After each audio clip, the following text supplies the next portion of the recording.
Oliver twist अध्याय 35।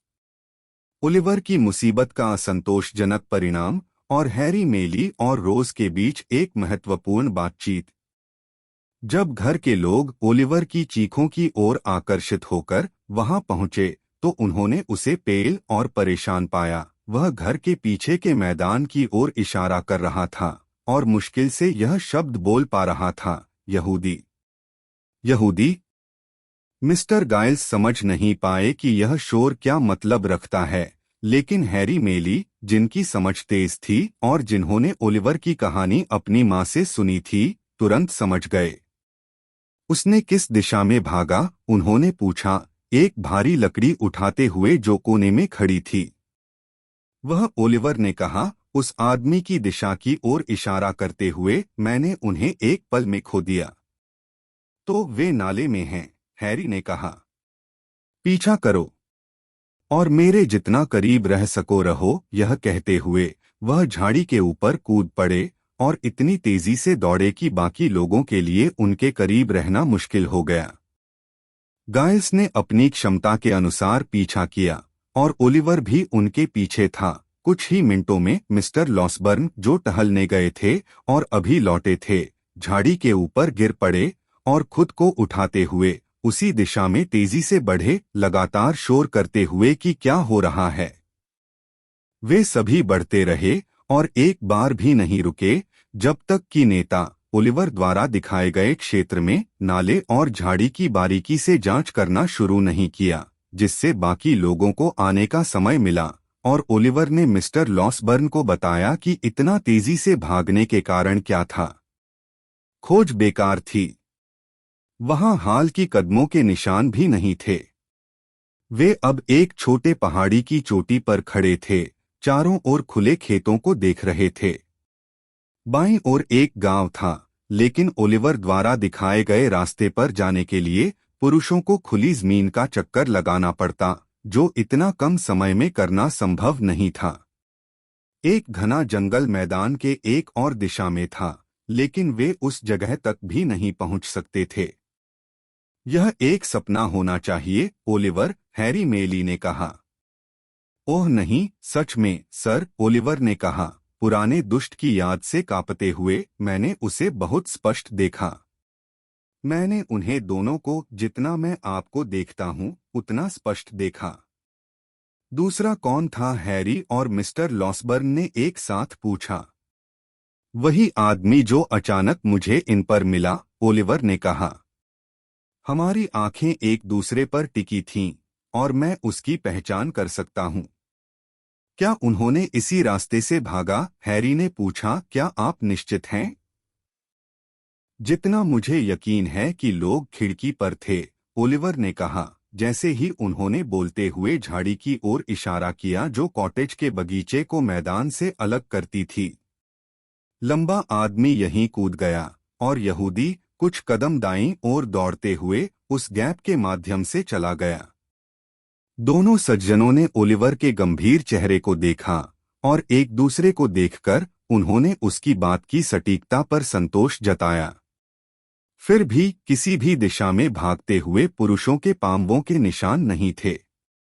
घास लंबी थी, लेकिन यह कहीं भी कुचली हुई नहीं थी, सिवाय उनके अपने पैरों के। यह अजीब है, हैरी ने कहा। अजीब? डॉक्टर ने कहा। ब्लेथर्स और डफ भी इसका कुछ नहीं कर सकते थे। खोज बेकार होते हुए भी उन्होंने रात होने तक कोशिश नहीं छोड़ी और तब भी उन्होंने इसे छोड़ने में हिचकिचाहट दिखाई। गाइल्स को गांव के विभिन्न शराब खानों में भेजा गया, ओलिवर द्वारा दिए गए सबसे अच्छे विवरण के साथ। उनमें से यहूदी किसी न किसी रूप में याद रहने योग्य था, अगर उसे पीते या इधर-उधर घूमते देखा गया हो, लेकिन गाइल्स बिना किसी जानकारी के लौटे, जिससे रहस्य कम हो सके। अगले दिन नई खोज की गई और पूछताछ दोबारा की गई, लेकिन कोई बेहतर परिणाम नहीं मिला। अगले दिन ओलिवर और मिस्टर मेली बाजार नगर गए, वहां पुरुषों के बारे में कुछ देखने या सुनने की उम्मीद में, लेकिन यह कोशिश भी बेकार रही। कुछ दिनों बाद यह मामला भूलने लगा, जैसे ज्यादातर मामले भूल जाते हैं, जब आश्चर्य का कोई नया कारण नहीं होता। इस बीच रोज तेजी से ठीक हो रही थी। वह अपने कमरे से बाहर आई, बाहर जा सकी और परिवार के साथ मिलकर सभी के दिलों में खुशी लाई। लेकिन हालांकि यह खुशी का बदलाव छोटे परिवार पर स्पष्ट प्रभाव डाल रहा था, और हालांकि खुश आवाजें और हंसने की आवाजें फिर से कॉटेज में सुनाई दे रही थीं, फिर भी कभी कभी कुछ लोगों पर, यहाँ तक कि रोज पर भी एक अनजाना नियंत्रण था जिसे ओलिवर नजरअंदाज नहीं कर सका। मिसेज मेली और उनका बेटा अक्सर लंबे समय तक एकांत में रहते थे और रोज एक दो बार आंसुओं के निशान के साथ दिखाई दी। जब मिस्टर लॉसबर्न ने चर्टसी जाने का दिन तय किया, तब ये लक्षण बढ़ गए और यह स्पष्ट हो गया कि कुछ चल रहा था जो उस युवा महिला और किसी और की शांति को प्रभावित कर रहा था। आखिरकार एक सुबह, जब रोज नाश्ते के कमरे में अकेली थी, हैरी मेली अंदर आए और कुछ हिचकिचाहट के साथ उनसे कुछ क्षण बात करने की अनुमति मांगी। कुछ बहुत थोड़े बातें करेंगे, रोज, युवा आदमी ने कहा, अपनी कुर्सी उनकी ओर खींचते हुए। जो मैं कहना चाहता हूँ वह पहले से ही तुम्हारे मन में है। मेरे दिल की सबसे प्रिय आशाएं तुम्हें अनजानी नहीं हैं, हालांकि तुमने उन्हें मेरे मुंह से नहीं सुना। रोज उसके आने के पल से बहुत पीली थी, लेकिन यह उसकी हाल की बीमारी का असर हो सकता है। उसने बस सिर झुकाया और पास के कुछ पौधों पर झुककर चुपचाप उसकी बात सुनने का इंतजार किया। मुझे यहाँ पहले ही जाना चाहिए था, हैरी ने कहा। तुम्हें सच में जाना चाहिए था, रोज ने जवाब दिया। मुझे यह कहने के लिए माफ करना, लेकिन मैं चाहती थी कि तुम चले गए होते। मुझे यहाँ लाने वाला सबसे भयावह डर था, युवा आदमी ने कहा, जिस प्रिय व्यक्ति को मैं चाहता हूँ उसे खोने का डर। तुम मर रही थी, धरती और आसमान के बीच कांप रही थी। हम जानते हैं कि जब युवा, सुंदर और अच्छे लोग बीमार होते हैं तो उनकी शुद्ध आत्माएं अनजाने में अपने चमकदार घर की ओर मुड़ जाती हैं। हमें पता है, भगवान हमारी मदद करे, कि हमारी प्रजाति के सबसे अच्छे और सुंदर लोग अक्सर खिलते खिलते ही मुरझा जाते हैं। जब ये शब्द कहे गए तो उस नाजुक लड़की की आंखों में आंसू थे, और जब एक आंसू उस फूल पर गिरा जिस पर वह झुकी थी और उसकी पंखुड़ियों में चमकने लगा, तो ऐसा लगा जैसे उसके युवा दिल का बहाव प्रकृति की सबसे सुंदर चीजों से स्वाभाविक रूप से जुड़ गया हो। एक प्राणी, युवा आदमी ने उत्साह से कहा, एक प्राणी जो भगवान के एक एंजेल की तरह सुंदर और निर्दोष है, जीवन और मृत्यु के बीच झूल रहा था। ओह, कौन उम्मीद कर सकता था, जब वह दूर की दुनिया जिसकी वह समान थी, आधी खुली थी, कि वह इस दुर्हक और विपत्ति की ओर लौटेगी। रोज रोज यह जानना कि तुम एक कोमल छाया की तरह जा रही थी, जिसे ऊपर से आई रोशनी ने धरती पर डाला, यह उम्मीद न रखना कि तुम यहाँ रहने वालों के लिए सुरक्षित रहोगी, यह जानने का कोई कारण न होना कि तुम क्यों रहनी चाहिए, यह महसूस करना कि तुम उस चमकीले क्षेत्र की हो जहाँ इतने सुंदर और अच्छे लोग जल्दी उड़ान भर चुके हैं, और फिर भी इन सभी सांत्वनाओं के बीच प्रार्थना करना कि तुम उन्हें लौट आओ जो तुमसे प्यार करते हैं। ये सब सहन करना बहुत मुश्किल था। ये मेरी चिंताएं थीं, दिन और रात। और उनके साथ ऐसे डर और चिंताएं आती थीं कि तुम मर जाओगी और कभी नहीं जानोगी कि मैं तुमसे कितना प्यार करता था, जिसने मेरी सोच और समझ को लगभग मिटा दिया। तुम ठीक हो गईं।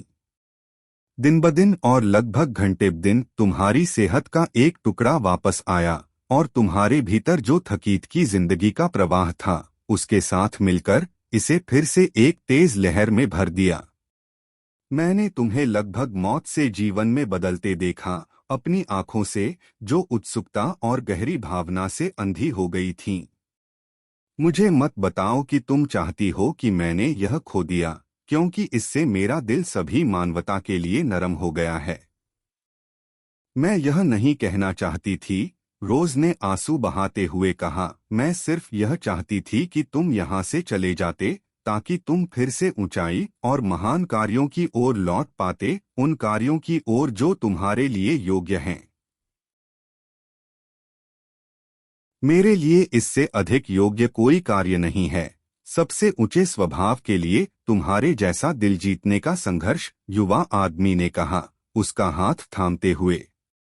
रोज, मेरी प्रिय रोज, सालों साल मैंने तुमसे प्यार किया है, अपनी प्रसिद्धि के लिए प्रयास करते हुए, और फिर गर्व से घर लौटकर तुम्हें बताना चाहता था कि यह सब तुम्हारे साथ साझा करने के लिए था, सोचते हुए अपने सपनों में कि उस खुश पल में मैं तुम्हें उन कई मौन संकेतों की याद दिलाऊंगा जो मैंने एक लड़के के रूप में दिए थे, और तुम्हारा हाथ मांगूंगा, जैसे कोई पुरानी चुप्पी का समझौता जो हमारे बीच हुआ था। वह समय अभी नहीं आया, लेकिन यहाँ, बिना प्राप्त की गई प्रसिद्धि के और बिना कोई युवा सपना साकार किए, मैं तुम्हें वह दिल पेश करता हूँ जो लंबे समय से तुम्हारा है, और उन शब्दों पर सब कुछ दांव पर लगाता हूँ जिनसे तुम इस प्रस्ताव का स्वागत करती हो। तुम्हारा व्यवहार हमेशा दयालु और महान रहा है, रोज ने कहा, अपने भावनाओं पर काबू पाते हुए। जैसे तुम मानते हो कि मैं असंवेदनशील या कृतघ्न नहीं हूं, वैसे ही मेरी प्रतिक्रिया सुनो। यह है कि मैं तुम्हारी योग्य बनने का प्रयास करूं, क्या यह है, प्रिय रोज? यह है, रोज ने जवाब दिया, कि तुम मुझे भूलने का प्रयास करो, न कि तुम्हारी पुरानी और प्रिय साथी के रूप में, क्योंकि इससे मुझे गहरा दुख होगा, बल्कि तुम्हारे प्यार के विषय के रूप में। दुनिया में देखो, सोचो कि कितने दिल हैं जिन्हें तुम पाना चाहोगे। अगर तुम चाहो तो मुझे कोई और पैशन बताओ, मैं तुम्हारी सबसे सच्ची, गर्म और वफादार दोस्त रहूंगी।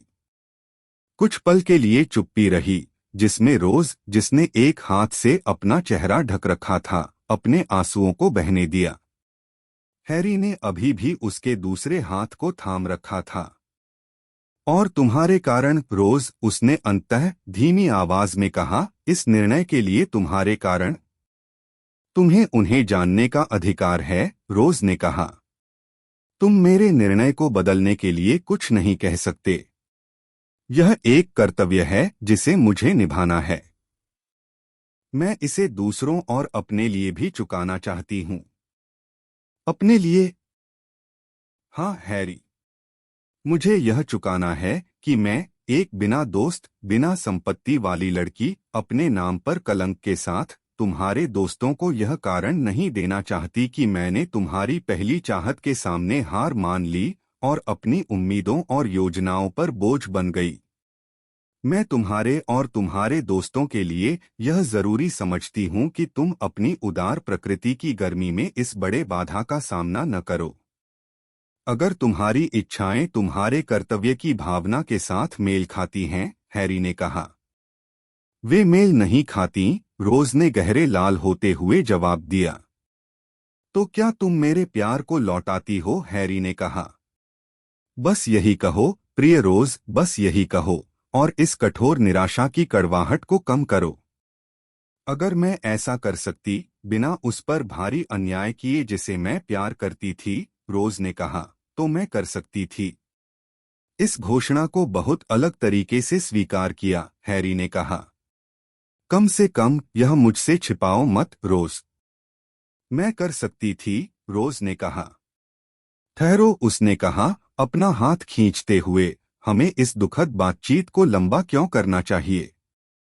यह मेरे लिए सबसे दुखद है, और फिर भी यह स्थायी खुशी की ओर ले जाती है, क्योंकि यह खुशी होगी जानकर कि मैंने तुम्हारी नज़र में जो ऊंचा स्थान रखा था, वह अब भी है, और तुम जो भी जीवन में सफलता हासिल करोगे, उससे मुझे नई शक्ति और दृढ़ता मिलेगी। अलविदा, हैरी। जैसे हम आज मिले हैं, हम फिर नहीं मिलेंगे, लेकिन उन संबंधों में, जिनमें यह बातचीत हमें रखती है, हम लंबे और खुशहाल तरीके से जुड़े रह सकते हैं, और भगवान की सच्चाई और ईमानदारी से निकली प्रार्थनाओं की हर आशीर्वाद तुम्हें खुश और सफल करे। एक और शब्द, रोज, हैरी ने कहा। अपने शब्दों में, तुम्हारा कारण। अपने ही मुंह से मुझे सुनने दो।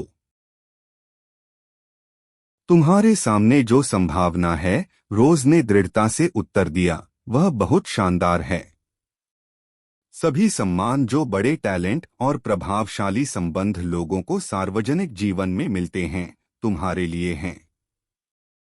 लेकिन ये संबंध गर्वित हैं, और मैं ऐसे लोगों के साथ नहीं मिलना चाहती जो उस माँ का अपमान करें जिसने मुझे जन्म दिया। नहीं, मैं उस माँ के स्थान को इतनी अच्छी तरह भरने वाली माँ के बेटे पर कलंक या असफलता लाना चाहती हूँ। एक शब्द में युवा महिला ने कहा, जैसे उसकी अस्थायी दृढ़ता उससे छूट गई। मेरे नाम पर एक दाग है जिसे दुनिया निर्दोष सिरों पर लगाती है। मैं इसे अपनी ही खून में लेकर चलूंगी, और यह कलंक केवल मुझ पर रहेगा। एक शब्द और, रोज। प्रिय रोज, एक और हैरी ने कहा, उसके सामने गिरते हुए। अगर मैं कम भाग्यशाली होता, जैसे कि दुनिया कहती है, अगर मेरा भाग्य एक साधारण और शांतिपूर्ण जीवन होता, अगर मैं गरीब, बीमार, बेबस होता, क्या तुम मुझसे मुंह मोड़ लेती? या क्या मेरी संभावित समृद्धि और सम्मान ने तुम्हें यह संकोच दिया है? मुझे जवाब देने के लिए मजबूर मत करो, रोज ने उत्तर दिया। यह सवाल उठता ही नहीं, और कभी नहीं उठेगा। इसे जोर देना अनुचित है, लगभग निर्दयता है। अगर तुम्हारा जवाब वह है जिसकी मैं उम्मीद करता हूँ, हैरी ने कहा, तो यह मेरे अकेले सफर पर खुशी की एक किरण बिखेरेगा और मेरे आगे के रास्ते को रोशन करेगा। कुछ संक्षिप्त शब्द कहकर उस व्यक्ति के लिए इतना करना बेकार नहीं है जो तुमसे सब कुछ से ज्यादा प्यार करता है। ओह रोज, मेरे गहन और स्थायी प्यार के नाम पर, सभी के नाम पर जो मैंने तुम्हारे लिए सहा और जो तुम मुझे सहने के लिए मजबूर करती हो, इस एक सवाल का जवाब दो। तो अगर तुम्हारा भाग्य अलग होता, रोज ने कहा, अगर तुम मुझसे थोड़े, लेकिन इतना नहीं, ऊंचे होते, अगर मैं किसी शांत और विनम्र स्थान पर तुम्हारे लिए सहारा और सुख का कारण बन सकती और महत्वाकांक्षी और प्रतिष्ठित भीड़ में बोझ नहीं होती, तो मुझे इस परीक्षा से बचाया जाता। मेरे पास अब खुश रहने के सभी कारण हैं, लेकिन तब, हैरी, मैं मानती हूं कि मैं और भी खुश होती। पुरानी आशाओं की यादें जो उसने एक लड़की के रूप में संजोई थीं, रोज के मन में उभरीं, लेकिन जब ये सूखी यादें वापस आईं, तो उन्होंने आंसू भी लाए, और इससे उसे राहत मिली। मैं इस कमजोरी को रोक नहीं सकती, और इससे मेरा उद्देश्य और मजबूत होता है, रोज ने कहा, अपना हाथ बढ़ाते हुए। मुझे अब तुमसे जाना होगा। मैं एक वादा चाहता हूँ, हैरी ने कहा। एक बार, और केवल एक बार, फिर कहें 1 साल के भीतर, लेकिन इससे पहले भी हो सकता है, मैं इस विषय पर तुम्हारे साथ आखिरी बार बात कर सकूं। मुझे मेरे सही निर्णय को बदलने के लिए मजबूर मत करना, रोज ने उदास मुस्कान के साथ जवाब दिया, यह बेकार होगा। नहीं, हैरी ने कहा, तुम्हें इसे फिर से सुनना है, अगर तुम चाहोगी अंतिम बार इसे दोहराना। मैं तुम्हारे चरणों में जो भी स्थिति या धन का मुझे अधिकार होगा, रख दूंगा, और अगर तुम अभी भी अपने वर्तमान निर्णय पर कायम रहती हो, तो न तो शब्दों से, न ही कार्यों से, इसे बदलने की कोशिश करूंगा। तो ऐसा ही हो, रोज ने कहा, यह सिर्फ एक और दर्द होगा, और तब तक मैं इसे और बेहतर सहन कर सकूंगी। उसने फिर अपना हाथ बढ़ाया, लेकिन युवा आदमी ने उसे अपनी बाहों में समेट लिया, और उसके सुंदर माथे पर एक किस करते हुए कमरे से बाहर निकल गया।